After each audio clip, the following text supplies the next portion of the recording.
A familiar face tells us why he should be the next Mr. Texan. And we welcome back Wesley for another edition of Yesterday's News. I'm Ryan Sampson. And I'm Michaela Williams. Stay tuned because NHSTV Live starts right now.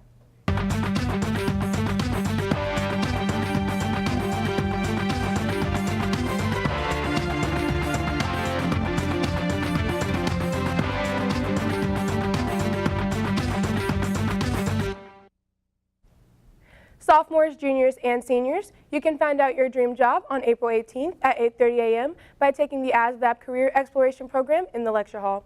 You need to have your parent register you through the link on the counseling website by April 1st if you are interested. Athletic Booster Club scholarship applications are now available in the counselor's offices. There will be 10 $500 scholarships awarded, but the final date to turn in your application to the counseling office will be April 20th, so don't wait.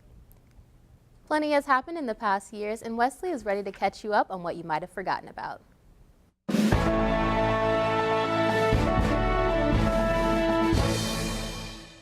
Good morning, Texans, and welcome back to Yesterday's News. Because if there are two things that everyone loves to hear about, it's history and the news. Let's get into our top stories.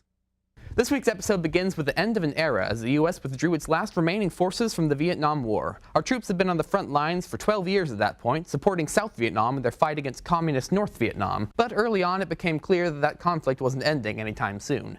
As the war dragged on over the years, American involvement just became more and more unpopular, until we were left with no choice but to leave. Without aid from the U.S., South Vietnam was overrun by the North in about 2 years. Our next story follows an act of violence inside our borders as a deranged man attempted to assassinate President Ronald Reagan. The shooter staged an ambush outside a Washington hotel and fired 6 shots, hitting 3 members of the president's entourage and the president himself. Reagan was shot in his left lung, the bullet having just missed his heart, and managed to walk himself to a nearby hospital where he went through surgery and was soon in stable condition.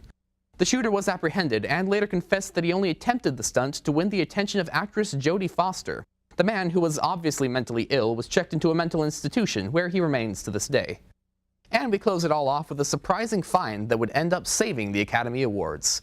It was the year 2000, and Los Angeles local Willie Fulgier had quite an eventful day when he found 52 golden Oscar trophies next to a dumpster. It turns out the awards had been stolen from a loading dock 3 weeks prior, and to show their gratitude, the Academy awarded Fulgier with $50,000 and 2 free tickets to the ceremony.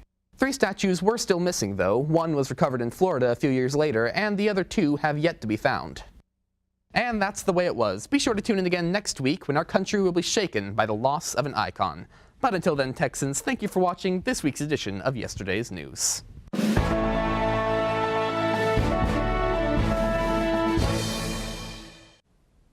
Thanks for that, Wesley.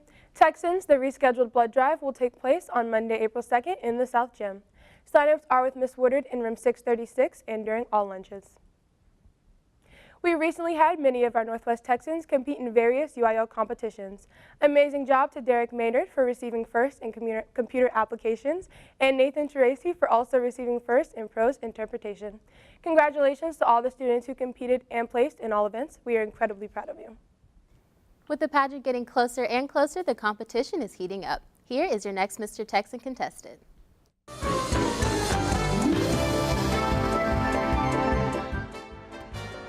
Oh, what's up, Texan Nation? Didn't see you there.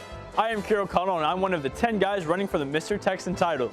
You may have seen me on NHSTV as our sportscaster, or you may have seen me in the hallways, usually being loud or smiling or probably just listening to music. I've been around the school for 4 years, and I've loved every second of it. I've got a lot of school spirit, and I've wanted to be in the Mr. Texan pageant ever since I was a freshman. I've been looking forward to it, so it's going to be a good one. Be sure to come out on April 3rd to see me get crowned Mr. Texan. Boom, baby.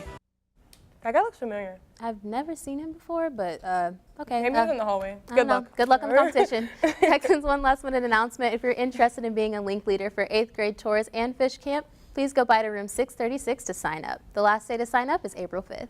Tune in tomorrow because we have a couple of brand new anchors ready to take over for next year. Until then, thanks for watching. This has been NHSTV Live.